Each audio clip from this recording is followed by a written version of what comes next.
To kina ina Hadiza gaban ita gaskiya daci gare ta ki ci gaba da faɗa kamar yanda haihuwa ɗaya horon gindi. Allah wata ranka wallahi. Ga wuta. To ƙarya nayi nan ma ba kwasan da faɗa gaskiyar ne ta duk wanda ce mun dan iska Allah ya isa. Allah wata ranka wallahi. Ai ni ba na zagi ina nufin Allah ya isa ya mana hisabi tsakanin da shi. Dan Allah ya haƙuri. To in kuma mutum yana zargi na bayan da hankali ni fa iskanci na iya baki ne har yanzu ban iya ci ba ban tana ma in shata. Ka me yake damun ka ne hakan nan ne? Kwaya mana.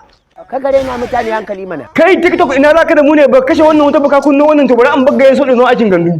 Auto. Ai tunda ta rike amana sai mun rike ta zan ga wanda zai fito yana zagin ta in neman suna ma yake ya samu. Auto.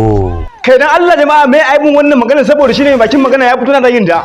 Idan mutum ya zo ya same ni ya ce ina so in shiga fim mecece hanya wace hanya zan bi zan ce koma gida ki je ki karatu ko koma gida ki je ki aure ko koma gida ki je ki wani abu. Allahu akbar. To kana ina dan neman suna tunda ka tabo ta ai mun san da zan ka faɗa mai hujja ki na faɗin hakan. Baka yi abu ba za a ce kai. Sannan ko ba Za a zage ka za a ci ma mutunci za a ci wa iyayenka mutunci. ƙara faɗa mai yaji. Ka tashi wani abin alheri ya zo ya same ka za a ci yar fim ce. To ke Hadiza gaban naga ba a zagin ki ba a miki gori to me hujja ki na faɗin hakan. Za ka wayi gari kana so ma ka yi aure ga miji ya zo ko ga mazaje sun fito za a je a bashi shawara ce dan me za ka aure yar fim. To ke Hadiza gaban anan bangaren bana bayan ki ni ma ina ɗaya daga cikin masu neman auren ki dan haka ni ma hakuri na ya ƙare.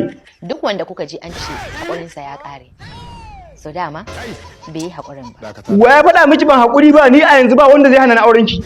Ƙara haƙuri. Ke ni ba wannan hakurin ya ishe ni hakuri ka ne daga mo ki dauka mai burin ki na faɗa hakan kullun ai hakuri. Sannan za mu iya cimma burin mu. To faɗa min taya. Sai dai a ce rashin haƙurinka ya sa ka rasa abu.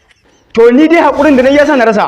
Ba a cewa mai haƙuri ya rasa abu. To yanzu me nufin ki? Allah ya sa mu dace. Haba dan Allah ni fa na gaji kullun Allah ya sa mu dace a waya Allah ya sa mu dace a chatin Allah ya sa mu dace saboda me yake ce maka gwada kin ga wani alheri ne da shi na. Saboda ni ma na ga alheri. Ba ki je ba? An tono wani abin. Ga wuta.